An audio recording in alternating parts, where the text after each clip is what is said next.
Hello and welcome. In this video, we are going to learn how you can use ExoPlayer API library to stream any video file inside your own Android application. So what is ExoPlayer? ExoPlayer is an Android library which is a very useful library if you want to stream any media file such as video or music inside your own Android application.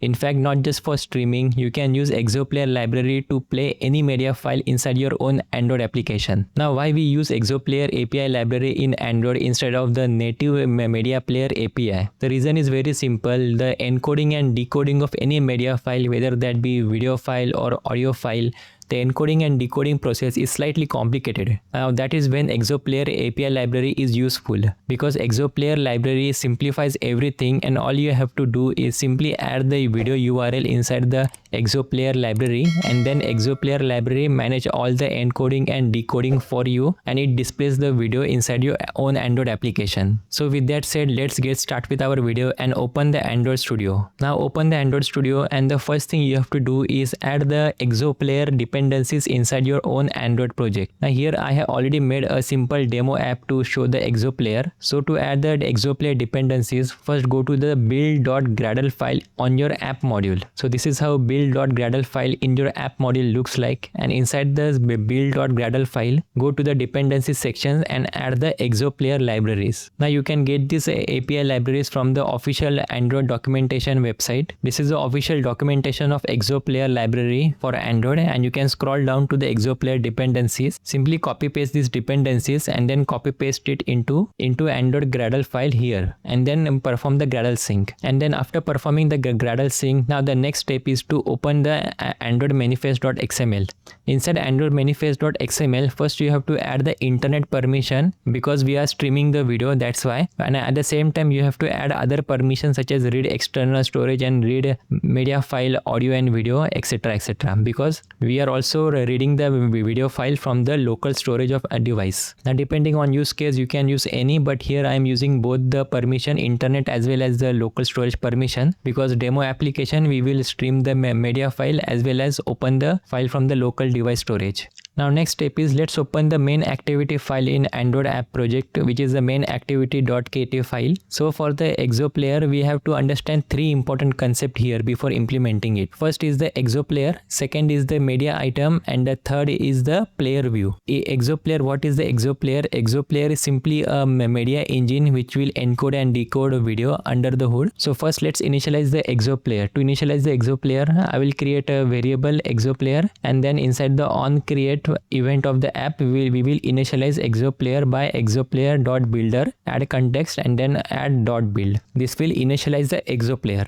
Now next is MediaItem. So what is MediaItem? Now scroll down below. I have created a function which is play video function. So before playing any video, first we have to create the MediaItem. MediaItem is simply a piece of a media. Media can be anything, video or audio, etc. It is just a piece of a media, and here I am using the video URL. The reason why I am using video URL is because I want to stream this video inside our application. That's why I am using video URL, and I will add this video URL into the MediaItem by using MediaItem.from URI and then add the video URL inside this. So this is how we create MediaItem for streaming the video. But in case if you want to create MediaItem for playing a local video file or audio file, then it is the same exact process, but instead of adding the URL, you have to add the URI of that file. Let me show you as an example which I have wrote here. So here I have used player.setMediaItem and then add the MediaItem.from URI and add the URI of it. This URI is basically the URI of that video file. So now we understand the MediaItem. Now next is the PlayerView. What is the PlayerView? Now scroll down into the video code. This is the PlayerView. PlayerView is simply a screen on the Android application which will display each and every frame of your video onto the screen. That's what PlayerView is, and here I am using the PlayerView inside Jetpack Compose. That's why I am using AndroidView, and inside I am adding the PlayerView, and with each and every update we will update the PlayerView from our ExoPlayer engine, which is PlayerView.player. And also add a modifier just in case if you want to add any modifier. And this entire PlayerView I have wrapped around in a function of a Jetpack Compose named Video Player Surface. So now you understand the three important core concept of ExoPlayer, which is the ExoPlayer, PlayerView and MediaItem. Now let's move ahead and understand how I have implemented these three core component or concept inside this Android application. So first is we will initialize the ExoPlayer, which is the first step obviously. Next step is we will create a MediaItem, which is from the URL of the video, and then once we create the MediaItem, we will add this MediaItem inside the ExoPlayer by using player.setMediaItem and add that MediaItem inside it. After adding MediaItem inside the player, now next is we will prepare the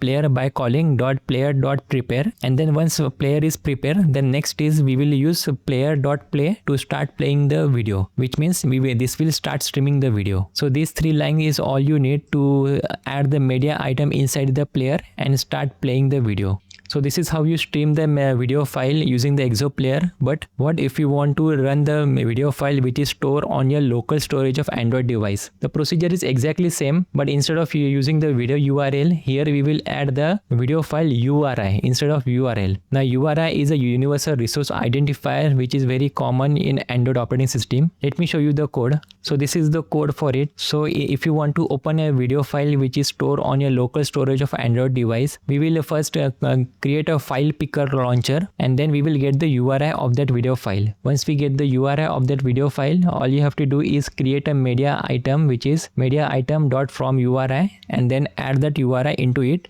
And as usual, player.setMediaItem, player.prepare and player.play. These three lines will start playing the video file which is stored on your local device. So that's how you implement it. Now let's look at the user interface of how I have implemented the player view inside the application. Now scroll down below. Like I said previously, I have created a Jetpack compose function of video player surface. Inside this video player surface, we will pass on the ExoPlayer, and this ExoPlayer will render into the player view. The code is very simple, which I have shown you previously. We have used the AndroidView and then add the player inside this, like I explained previously. And below the video player surface, I have added two buttons. So that's the UI part. Now let's debug the application and run it into the Android virtual device. So after debugging the application, this is how the application looks inside the Android virtual device. As you can see, there is a big black square rectangle. This black square rectangle is a ExoPlayer view, which we have previously discussed. Currently this is empty, that's why it is looking black.